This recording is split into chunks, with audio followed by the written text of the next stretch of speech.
Atlantic Vistas, now a historic and familiar part of our nation's story. But at one time, sights like these were beyond imagining. 5 centuries ago, when the lands we know today as the Americas lay unknown to the world outside, this was terra incognita, the dwelling place perhaps of dragons and demons. Yet many of these wonders were well known to the native peoples who were scattered across this land. Some places held sacred, others settled in nurturing tribal life. A few locations feared, avoided, and shunned. Other natural treasures lay unseen by any human eye. A number of these Atlantic vistas remain today much as they were, in the region where the first explorers and adventurers discovered the wonders of the New World.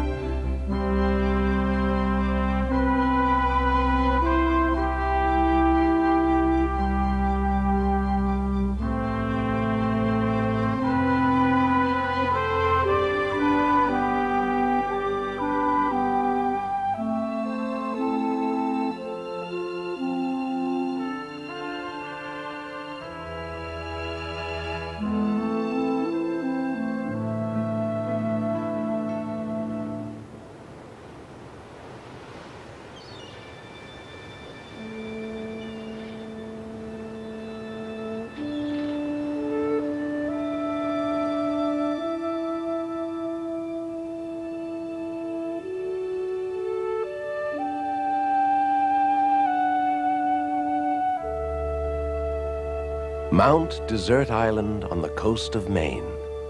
It is here that the sun first rises above the horizon and touches the shores of the United States of America.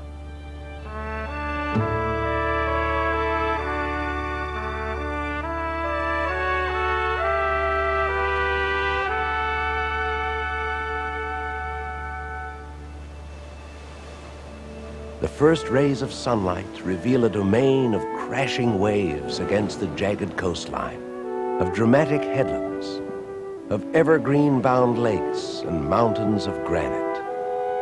It must have appeared much as it does today to the first European to venture here almost 4 centuries ago, the Frenchman, Samuel de Champlain.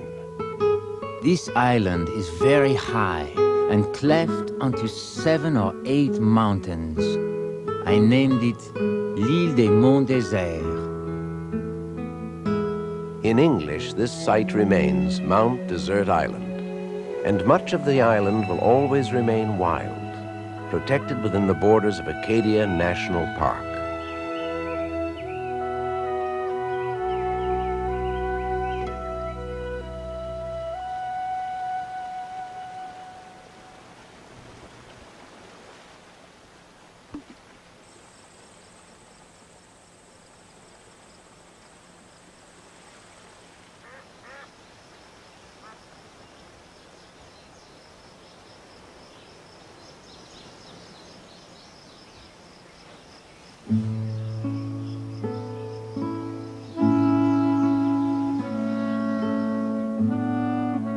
Both this island and the mainland have been inhabited for many generations.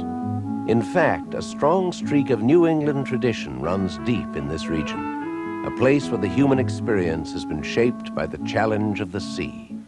It's a salty tradition of independence, pride in craftsmanship, self-sufficiency, and respect for customs handed down from generations past. Oh, the biggest thing is I think it's just the independence that you have by being a lobster fisherman. You don't have to answer to a lot of different people. You're your own boss, go your own pace.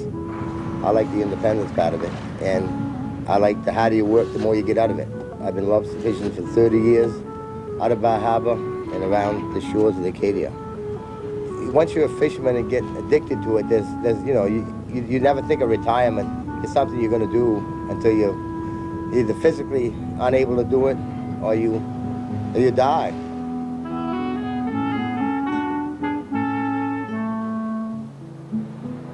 Another link to the past has undergone significant change during the last century. The role of this region as a summertime retreat for the families of wealth, privilege, and power. By 1900, many of the leading families of New York, Boston, and Philadelphia society were spending their summers in and around Eden, as Bar Harbor was then called. The 50 and 60-room mansions they euphemistically dubbed cottages were settings for elegant balls and gala dinner parties. Names on the guest lists included Vanderbilts, Astors, Carnegies, Rockefellers, Morgans, and Fords. Magnificent yachts rode at anchor in the protected harbors. The music of the era drifted through the formal gardens of some 200 opulent estates. But that age of extravagance began to fade with the Great Depression of the 1930s, was inappropriate to the wartime America of the 1940s, and was virtually terminated by fire in 1947. Flames of uncertain origin swept across 10,000 acres of Mount Desert Island, turning many of the stately summer homes to ashes. The great legacy of that genteel era of the summertime millionaires is Acadia National Park. It was a group of those summer residents who donated some of their own properties. The government has been adding other pieces to the park over the years.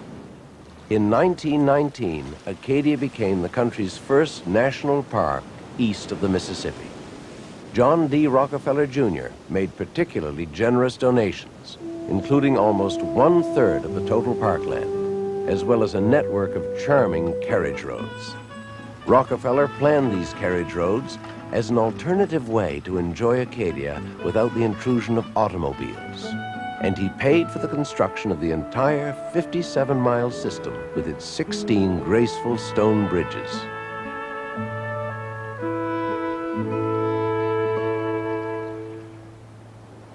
Today, Acadia National Park and the region that surrounds it are unique.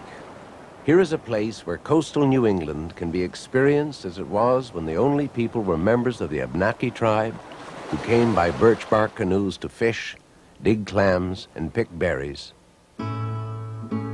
Or the era of the seagoing men who earned a living in the coves and harbors by daring to challenge the power of the Atlantic and the dangers hidden in its fogs.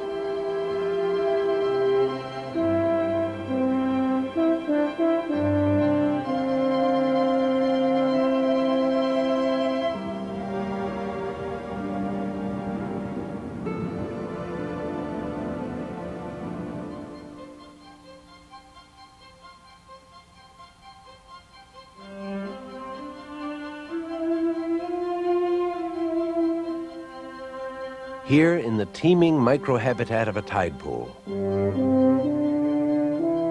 or along the fjord of Somme Sound, or beside the surging, booming cauldron known as Thunder Hole,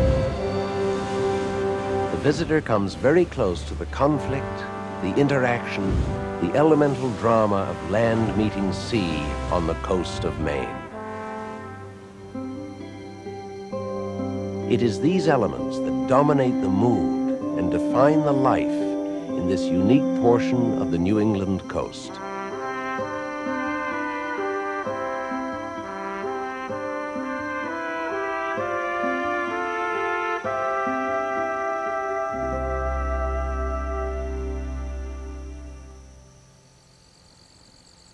In this same small corner of America, as the warm days of summer cool into autumn chill, one of nature's miraculous transformations takes place. For a few short weeks, New England's rocky hills and valleys ignite in a blaze of color.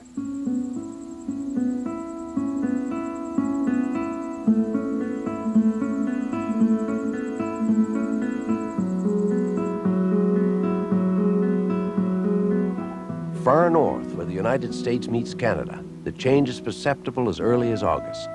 But as fall approaches, the riot of red, yellow, orange, and bronze marches south and usually reaches its peak during the first 2 weeks of October in the clustered woods of Vermont and New Hampshire.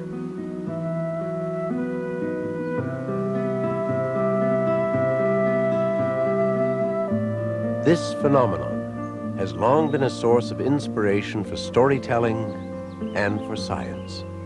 For centuries, Native Americans who made this area their home spoke of red leaves running with the blood of the great bear of the heavens, and of yellow being the cooking fire of the spirits.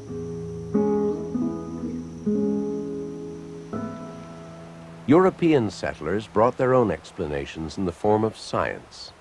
As the weather turns cooler and the days grow shorter, maple, birch, alder, beech, and other broadleaf deciduous trees, so numerous here, no longer produce food in their leaves. The decreasing amount of light and warmth makes the green chlorophyll decompose, revealing the bright colors that have been masked by the green all year. The result is an ever-changing kaleidoscope, different every day, different every autumn, due to tiny variations in heat, rain, and frost.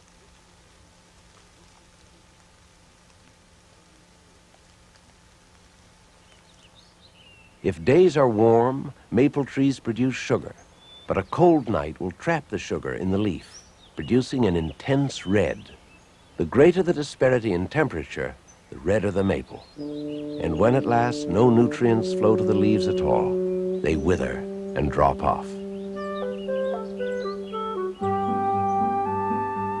So precious are these brief days of color that each year the government of New Hampshire organizes a dozen or more volunteers from every corner of the state.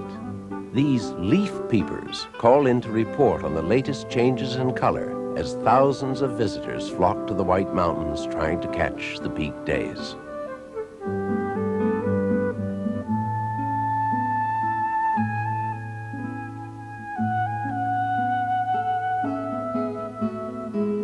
The Kankamogus Highway was laid out as a much-needed east-west route through the White Mountains. It offers leaf-watching vistas without parallel as it winds its way between the Saco and the Pemigewasset valleys. But the Kank, as residents call it, is just one of the scenic wooded avenues among New England's imposing granite hills.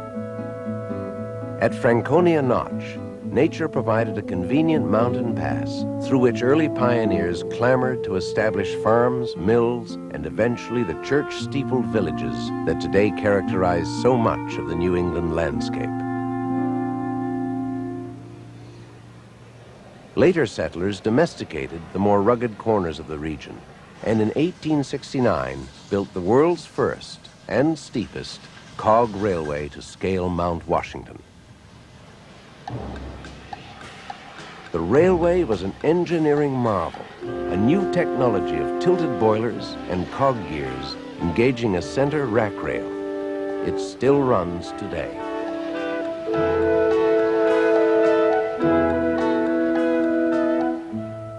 The settlers also built covered bridges. 54 still stand in New Hampshire alone. Covered to protect the struts and timbers beneath the roadway, these bridges, some would argue, also calmed nervous horses as they crossed the rushing waters below.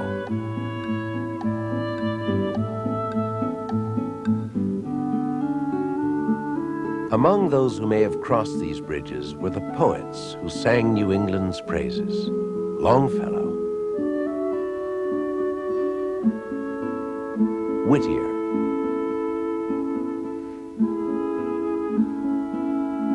and novelist Nathaniel Hawthorne, whose short story, The Great Stone Face, memorializes this peculiar granite outcropping that has come to be known as the Old Man of the Mountain.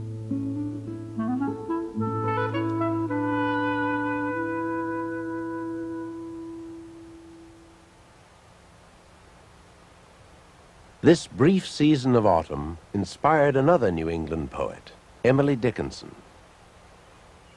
The name of it is autumn. The hue of it is blood.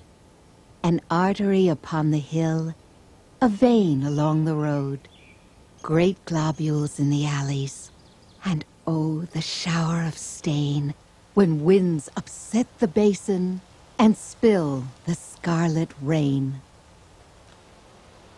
And also Robert Frost, who made his home among the stone walls and clapboard houses of rural New England.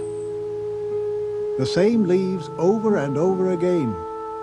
They fall from giving shade above to make one texture of faded brown and fit the earth like a leather glove. Sensitive to the quiet rhythms of nature and the subtle features of the countryside, Frost transformed this quintessentially American landscape into a setting for our deepest yearnings. In Autumn Leaves, he saw not only the splendor of this sunburst of color, but also its unmistakable melancholy. For as the leaves turn, so do our thoughts to the inescapable winter ahead, when nature's vitality is borne away on the swift current of time.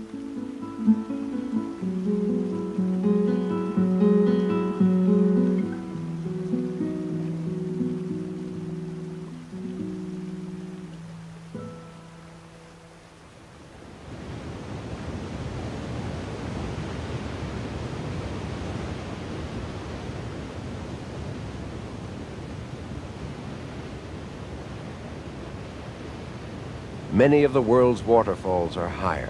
Some have a more graceful beauty or a more pristine setting. But Niagara Falls has the great force, the massive power to inspire and to mesmerize.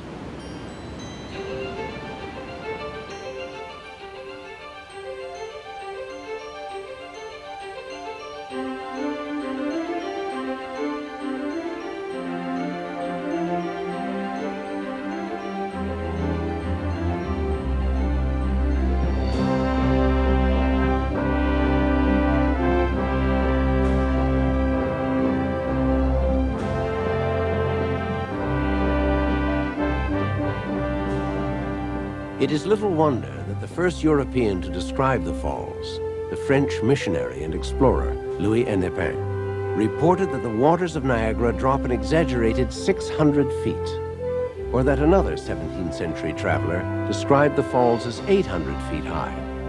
Actually, they are less than a quarter of that, between 167 and 175 feet. But to this day, the torrent of smashing water warps human judgment and challenges the imagination. Scores of writers and painters have attempted to capture this massive vision of cascading water. One such early visitor was the Irish poet Thomas Moore, who beheld the falls in 1804 and was awestruck. I have seen the falls, and I am all rapture and amazement.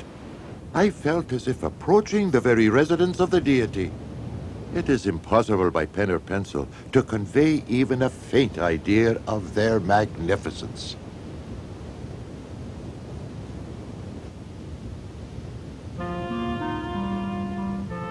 Another writer, the British wit Oscar Wilde, was less reverent.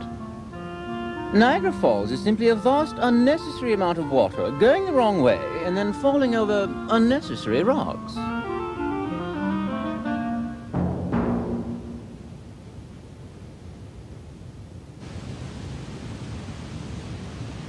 Others have been inspired in a more active, if less poetic, manner. They saw Niagara as a personal challenge and perhaps a way to riches, or at the very least, notoriety. In 1829, a daredevil named Sam Patch built a platform out over the maelstrom and jumped off, twice. He survived his rapid descent over the precipice both times and became the first to challenge the falls on a one-to-one basis. But he would not be the last. Over the years, many daredevils have risked their lives in tightly enclosed drums, barrels, or similar contraptions. And not everyone in that procession of odd entrepreneurs has survived the challenge. The falls themselves will one day perish as well. The reason? The very force that makes the Cascades of Niagara unique, the mighty volume of water, is itself slowly wearing away the rocks that create the falls. The Niagara is one of the shorter rivers in America, only about 35 miles long. But the waters of 4 of the 5 Great Lakes flow between its banks.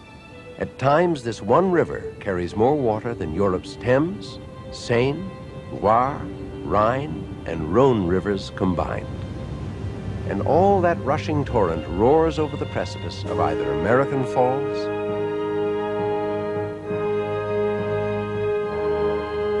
Bridal Veil Falls, or the great curved brink of Horseshoe Falls, cascading in spectacular curtains of thundering water and swirling mist. The mighty waters wear away the rock at the brink of the precipice with such force that over the centuries the falls have moved upriver 7 miles.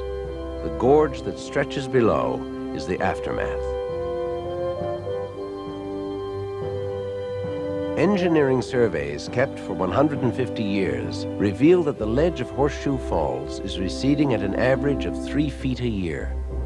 Sometimes huge chunks of rock drop off, as they did at American Falls in 1931 and again in 1954, piling up debris at the base. But most of the wear is in small increments as the softer underlying layers of rock erode.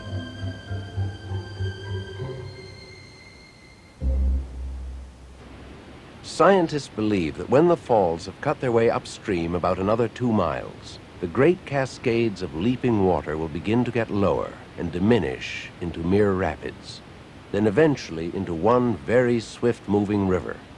However, that change won't even begin for another 2,000 or 3,000 years.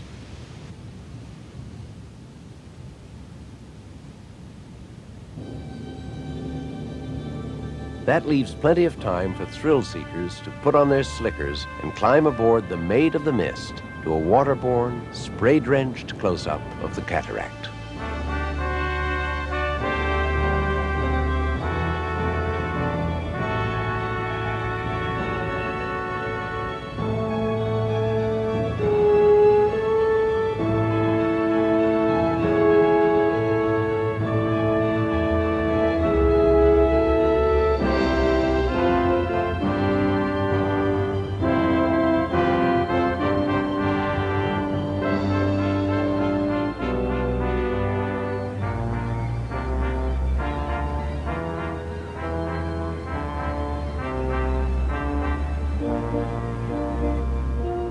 Each year, 6 million visitors come to this place on the border between the United States and Canada to experience its thundering power.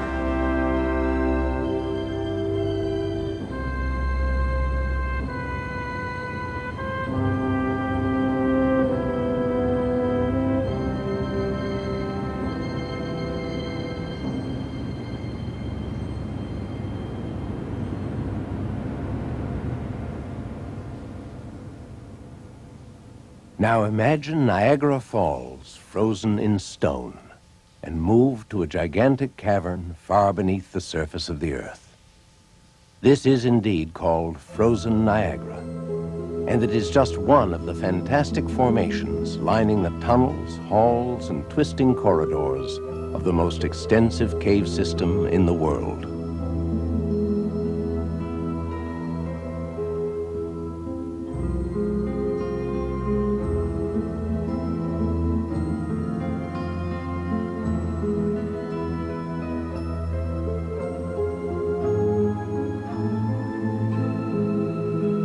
This is Mammoth Cave, the eerie yet majestic subterranean gallery of sculpture created by nature under the forests of Kentucky.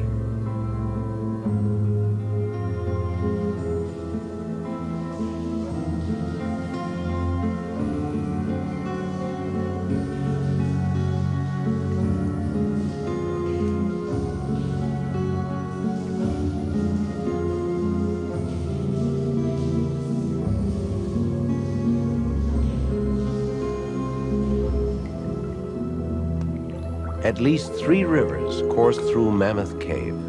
They are often calm, navigable, but at times they may resemble roaring torrents, rising or falling as much as 6 feet in a single hour.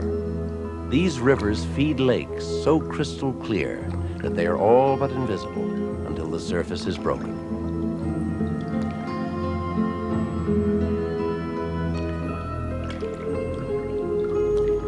It is with water that nature has excavated, constructed, and adorned this underworld cathedral. About 350 million years in the making, and still being built. On the surface, the Green River cuts across the Kentucky Plateau country, a plain from which most rainwater doesn't run off in creeks and streams, but instead seeps down through the earth. The water picks up carbon dioxide from decaying vegetation on the surface and forms a solution of carbonic acid. This solution drains through cracks in the limestone beneath. It usually moves horizontally toward Green River, dissolving rock along the way and carving out chambers and passageways. As Green River digs a deeper and deeper bed, the water table falls, and the process repeats itself on a lower level, leaving the higher cave network dry. When a cavern near the surface collapses, it leaves a bowl-shaped hole. There are so many of them here that some geologists refer to this region as Southern Sinkhole Plain, and local people know it as the Land of 10,000 Sinks. In some systems outside Mammoth Cave National Park, these holes provide access to water-carved caves. Mammoth Cave isn't the only cave system in the park, but it's the most famous, and combined with the Flint Ridge Caves, it is the longest system anywhere. In fact, nobody knows exactly how large Mammoth is. To date, more than 300 miles of its tunnels and chambers have been charted.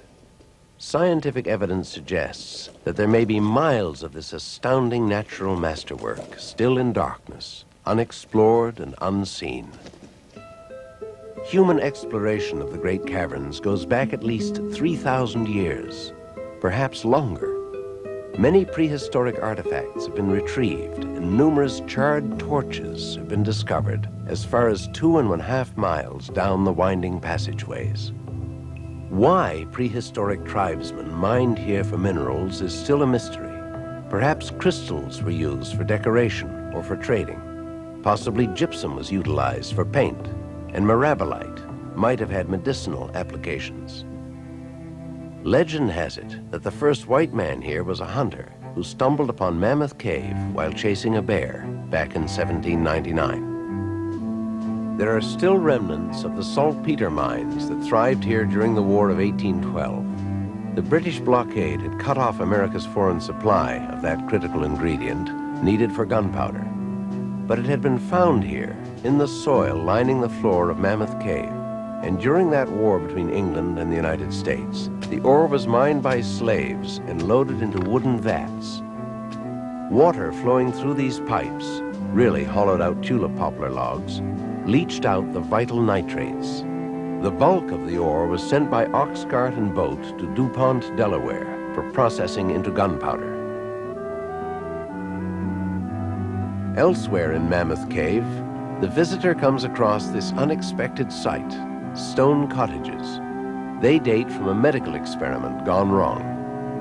In 1842, Dr. John Cron tried to cure tuberculosis patients by having them live here, where the air seemed pure and the temperature and humidity were stable. After a few months, 2 men died, and the rest left their dark habitat after showing no improvement in their health. But by then, Mammoth Cave had already become a famous tourist destination. At first by stagecoach, later by train, people came from many parts of the nation, and even from Europe and South America, to see the exotic natural phenomena they had heard existed in the far underground reaches of Kentucky. Millionaires, royalty, celebrities, high society, and the simply curious, they climbed down to see Mammoth's wonders. In 1876, this particular spot inspired the great tragic actor of his day, Edwin Booth, to recite from Hamlet. Or not to be. That is the question. Whether 'tis nobler in the mind to suffer the slings and arrows of outrageous fortune, or to take arms against. After that performance, this place became known, of course, as Booth's Amphitheater.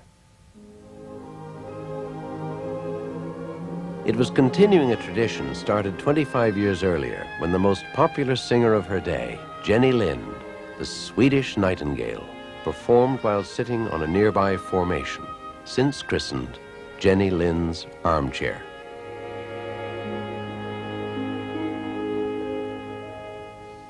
Many of the cave's features were named during the period when public visits first became popular.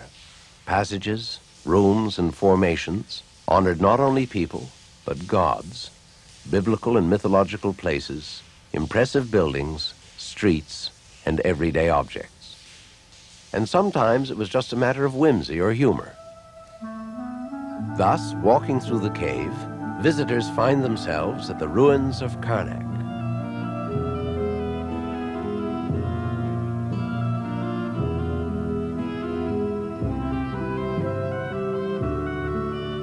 On Cleveland Avenue.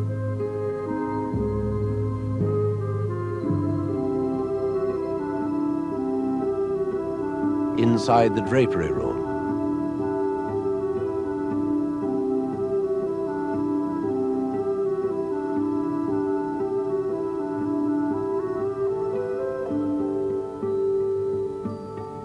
Beneath Rainbow Dome.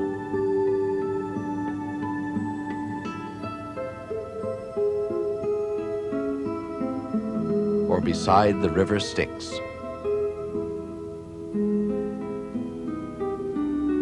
But perhaps the most fitting name of all is the most direct, the one for the complex of caverns and for this entire national park as well, Mammoth Cave.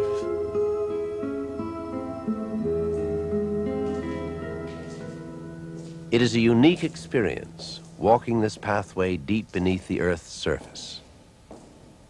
John Proctor, former state geologist of Kentucky, wrote almost a century ago, "We are told that this is the end of the cave, but it's only one of the many ends.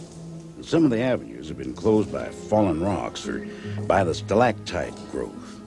And the real end is yet unknown. A wonderful, mysterious underworld where the spirit of eternal, changeless silence reigns supreme." Hiking the Blue Ridge Mountains of Appalachia in early spring offers a different experience. The illusion of a time when pristine forests stretched to the horizon. Only moccasins trod the high country trails, and the land was all but untouched. However pleasant, it is a deception. This apparently virgin landscape has been mined, logged, exploited, burned over, used and misused for generations. In rejuvenation, in the return of the forest and its creatures, lies a heartening lesson. For throughout Shenandoah National Park in Virginia, there is evidence of the healing miracle of nature.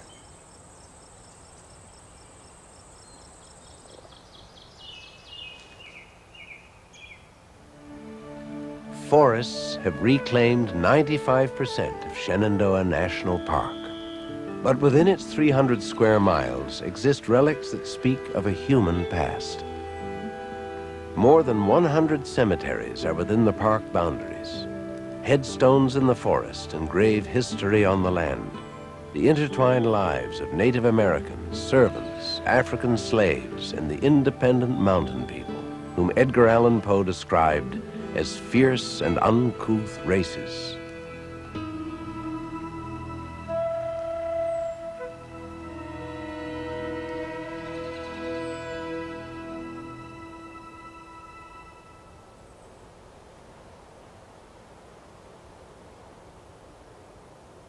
Centuries ago, perhaps as many as 200 centuries, when mastodon and woolly mammoth roamed these hills, people were living here. The mountains themselves are ancient, even by the vast measure of geologic time. They were created by movement of the Earth's crust more than 1 billion years ago, followed by centuries-long volcanic activity. The lava deposits resulted in massive greenstone cliffs spotted with remarkable formations. These mountains are also a place of fable and myth. Even the name Shenandoah suggests a romantic tale. In one Native American dialect, Shenandoah means daughter of the stars. But the most enduring legend is that the tribes native to this area, the Monacans and the Manahoics, had incredibly rich mines of gold and silver. Many of the 17th century colonists in Jamestown to the east were obsessed with these stories. The myth persisted through the years, and so did the fortune seekers. But the colonists never found the rumored mines. It was in the 1700s that European immigrants started to arrive here in force. First came the rough-hewn log cabin pioneers, but others soon followed, with money to invest.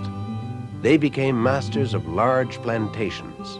Tens of thousands of forest land acres were burned off and cleared for vast private domains on which owners grew wheat, tobacco, flax, and hemp. Shortly after the American Revolution, iron ore was being mined in the Blue Ridge Mountains, and more trees were cut for these operations, including making wagons for transport and for the charcoal needed to smelt the iron ore. Then came the railroaders, Irish immigrants mostly, a tough brawling lot, rugged enough to chisel and blast a tunnel through the mountain rock. Once again, trees were cut for railroad ties and tunnel bracings. During the Civil War, both Union and Confederate armies marched through these hills and camped here as cannon fire echoed up the hollows from great battles in the valleys below. The Reconstruction period that followed the Civil War ushered in a new demand for lumber. So still more trees fell as logging camps and sawmills began to invade the region. Finally, when the remaining forests of hickory and oak had become handles for tools and staves for barrels, it was said that the Blue Ridge Forest was gone, the victim of 180 years of cutting, burning, and erosion. A 1914 Forest Service report revealed that little timber of value was left. Yet there were some individuals who believed in the future of these mountains, to be valued not as a commodity, but as a resource for recreation and for human renewal. Foremost among those with insight, George Freeman Pollock, a small man physically, but a promotional giant, a kind of a naturalist version of P.T. Barnum with a dash of Buffalo Bill. Pollock owned a large and popular resort where he dressed in fringed buckskin, starred in costumed spectacles and pageants, and led expeditions on horseback into the mountains. Pollock was known as the Little Chief of Stony Man Camp. It was Pollock's unflagging energy, more than anything else, that persuaded a special committee appointed by the Secretary of the Interior to designate the area a national park. President Roosevelt dedicated the park in 1936. Since then, the once mistreated earth has renewed itself. Forest has reclaimed once barren ridges. The mountains have been returned to nature.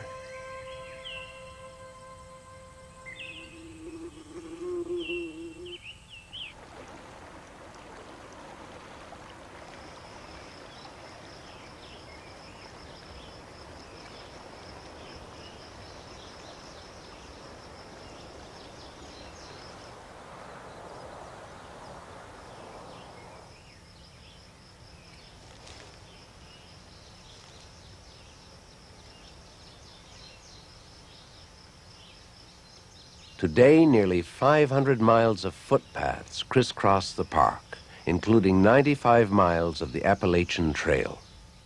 And running the full length of the park along the Appalachian spine that separates the Piedmont from the Shenandoah Valley, Skyline Drive.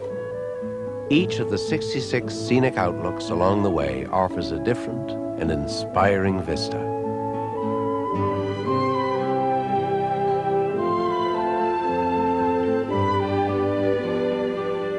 After 105 miles, Shenandoah Park's Skyline Drive connects with the Blue Ridge Parkway, the high road into another of America's scenic wonders, the Great Smoky Mountains.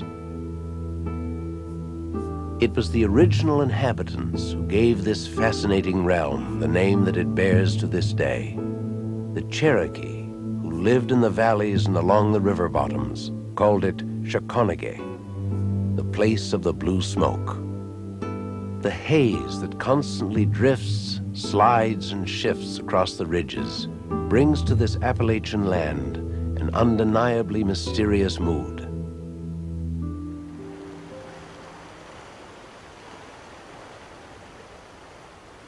Extremely high rainfall has covered the mountain slopes with an extraordinary, lush blanket of vegetation.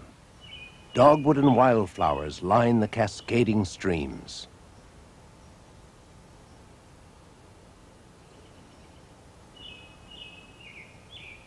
The water vapor and oily residues from the forest growth cast the blue fogs and mists across the peaks and into the valleys.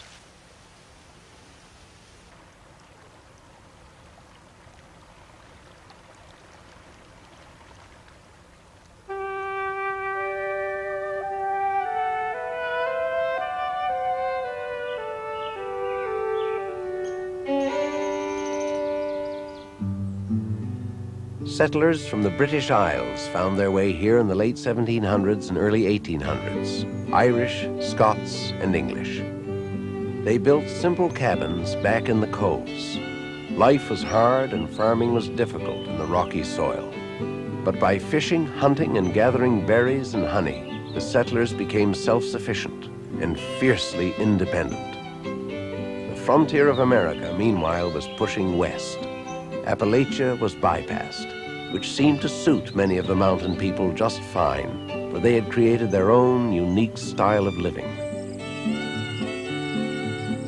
They had become fine craftsmen as well. Their ingenious adaptations of the forest for building are unsurpassed. The cane-bottom chairs, the spinning wheels, the handcrafted musical instruments, the weaving, quilting, and natural dye-making are still very much alive in the Smokies today, as is the art of spinning a yarn. It's mighty peaceful here in these great Smoky Mountains, isn't it?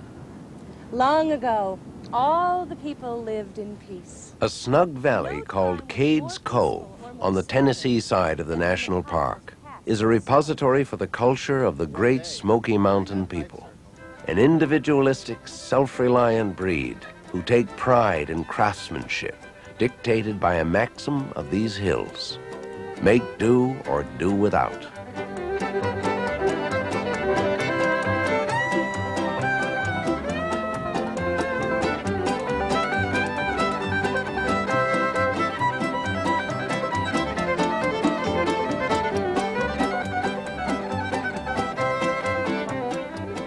There's another traditional saying among these folks, to whom proverbs seem an intrinsic part of everyday life.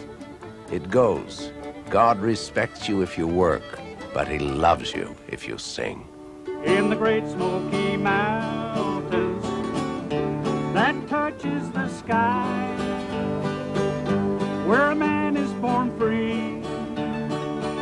If the Great Smoky Country has not fully surrendered to 20th century America, contemporary America has certainly made its inroads on life in these mountains. Unfortunately, there may come a day when the dulcimer and the fiddle are no longer heard in the valleys, when mountain speech has ceased to reflect that homespun poetic wisdom, and when no one remembers the intricate design of a family quilt or the art of beautifully whittled wood. But for now, they all seem as much a part of these forests and hills as the shifting gossamer vapors that drift in curtains up the ridges of the Great Smoky Mountains. Then the Great Smoky Mountains, this land that I love. Mist of a different character rises off these murky waters.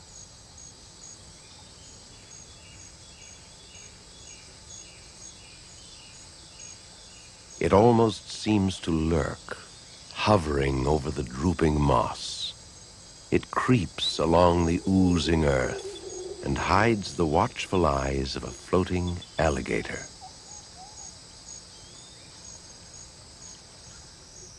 This is a swamp, the king of swamps, nearly 40 miles long and 25 miles across, sprawling through southeastern Georgia. Its name ranks among the most romantic and forbidding in American folklore. Okefenokee, land of the trembling earth. Millions of years ago, this land lay submerged under the ocean, when Florida itself was an island.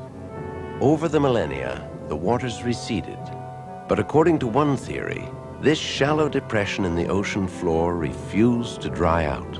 It created one of the most bizarre phenomena on the North American landscape, a massive floating sponge teeming with wildlife.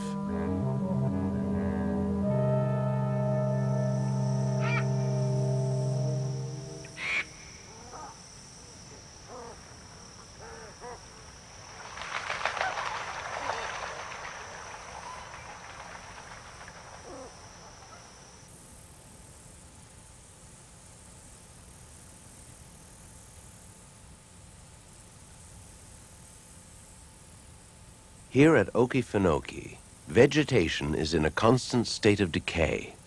As trees and plants rot below the surface of the water, gases form. The gases push the solid matter upward. It eventually forms peat mounds that drift along the waterways. As the peat mounds snag on trees, they begin to join together, forming a kind of floating crust of earth. In places, the bogs can be as thick as 20 feet, able to support the immense cypress trees found throughout the region.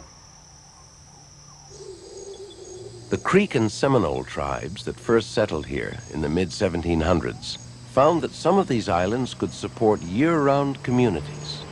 But the Native Americans also knew that in a swamp, one is rarely on solid ground. They named the area for its most unnerving characteristic. Because the peat is so unstable, a heavy footfall can make trees sway and bend as far as 20 yards away.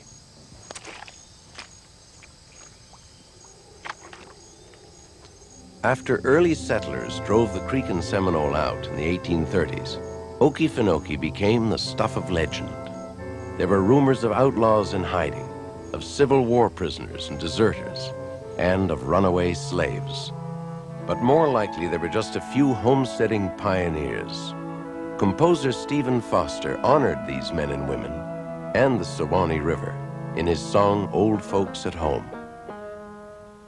Way down upon the Suwannee River, far, far away, there's where my heart is turned. The swamp has survived human enterprise and human folly. In the 1890s, Georgia lumber barons attempted to drain the land in order to harvest its cypress and create plantations. They got off to a good start, dredging the 20-yard-wide Suwannee Canal. But the primordial bog refused to be drained dry, and their scheme, and those of other lumber companies that followed, eventually collapsed.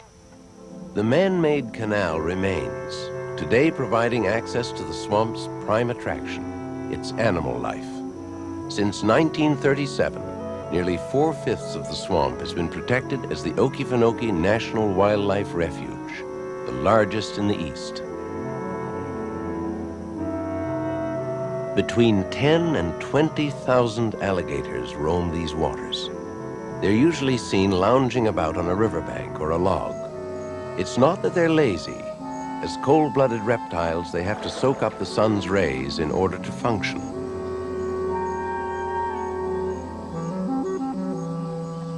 Though the alligator can make lightning-fast moves when agitated, it spends most of its waking hours waiting and watching.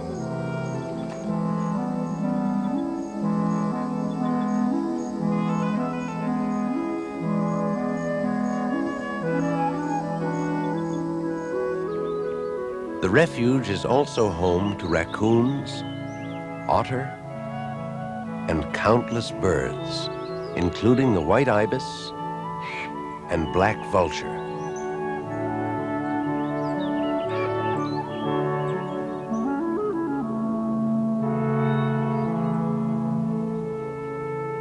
Plant life and flowers abound.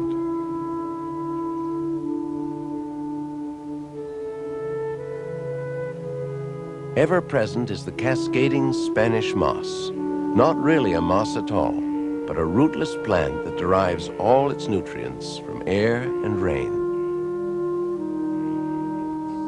And there are still a few stretches of uncluttered prairie, which, in swamp talk, means open areas of water filled with water lilies, grasses, sedges, and other aquatic plants. At Okefenokee, even the water itself is remarkable and a little eerie. The combination of rotting vegetable matter and brown tannin conspires to make the still surface of the swamp a nearly flawless mirror.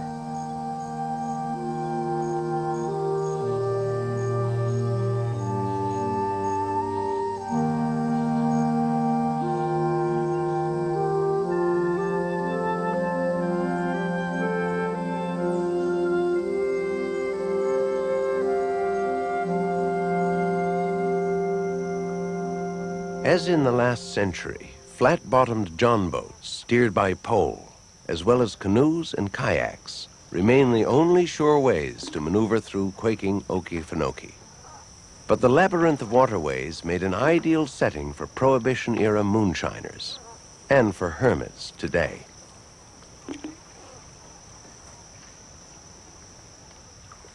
The stories one hears about Okefenokee's history are as rich and murky as the swamp itself.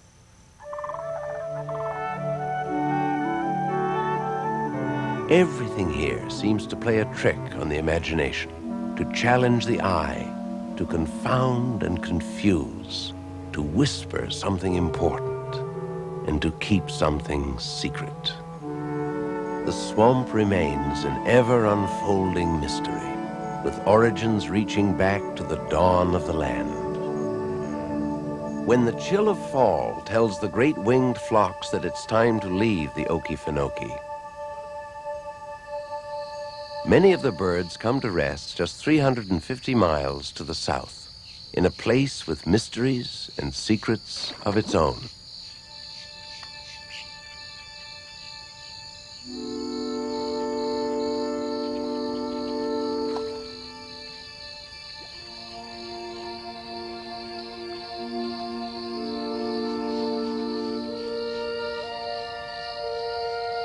This is a river, perhaps the most unusual river on Earth. It is 100 miles long, 50 miles wide, and only 6 inches deep. The current flows leisurely, slowly, at an average of 1 foot a minute. Native Americans who live on its banks call it Paheoke, or grassy water. On early maps of Florida, this incredible river of grass is identified as the Everglades.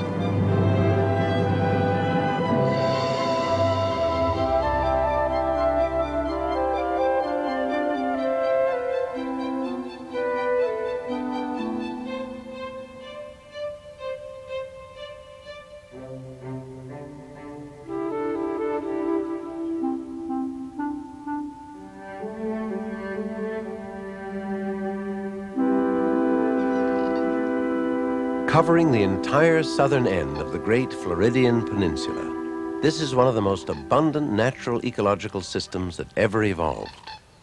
The Everglades teem with life. This ecosystem supports more than 350 species of birds, including the magnificent snowy egret. Its plumes were once prized decorations for women's hats, and the snowy egret was all but hunted to extinction. If egrets are the flying aristocracy of the Everglades, then the manatee must be the waterborne jester of the swamplands. This baleful-looking creature, sometimes called a sea cow, peacefully grazes the grassy beds of marine plants. Believe it or not, tales of the sea credit the manatee with being the basis for the mermaid legend. If that is true, the sailor who imagined it must have been at sea a very long time. Of the many wild species living in the Everglades, among the rarest is this big tawny cat, the Florida panther. The Everglades are the last stronghold of panthers anywhere in the eastern United States. Though protected, the panthers are still disappearing even here.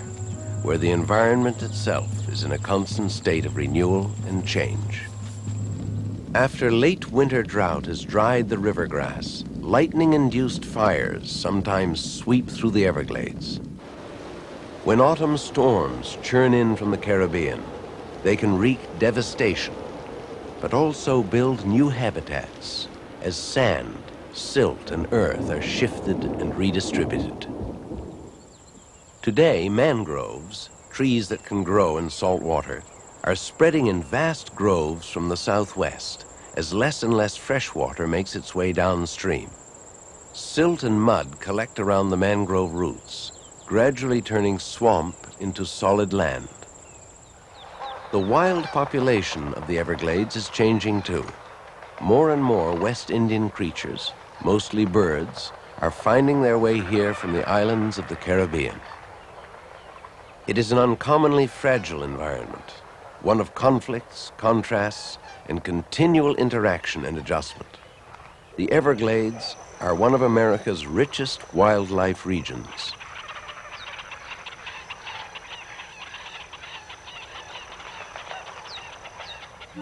Ironically, despite its advantageous climate, many experts consider this to be our nation's most imperiled wilderness. Some 1.4 million acres have been set aside as Everglades National Park. Rangers and naturalists of the Park Service are battling man-made forces well beyond their boundaries just to keep the park alive. Vast stretches of Everglades outside the park have already been lost.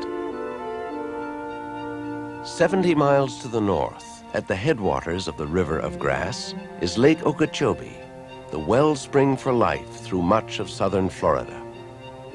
Each year during the summer rains, the lake overflows its banks, sending a sheet of water fanning out across the lowlands and nourishing the Everglade marshes. But man's floodgates, ditches, and canals now divert much of that water to huge corporate farms, coastal cities, and burgeoning suburbs. Today, the Everglades are merely a remnant, only 1/5 their size some 150 years ago. Pollution is further tipping the ecological scales. Both industry and agriculture undermine the water's vitality. But can anyone deny that this area is worth saving?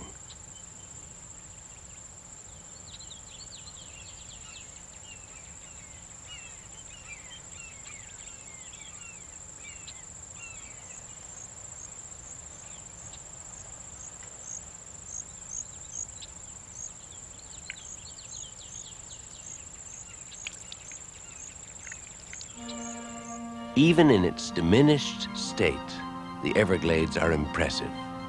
The vast watery prairies of sawgrass, the hammocks, those low islands with their jungle-like tangles of ferns and air plants, the dazzling variety of exotic orchids, one of the most magnificent natural collections in the world, the creatures to whom the sea of grass and snarled mangrove swamps are home and sanctuary.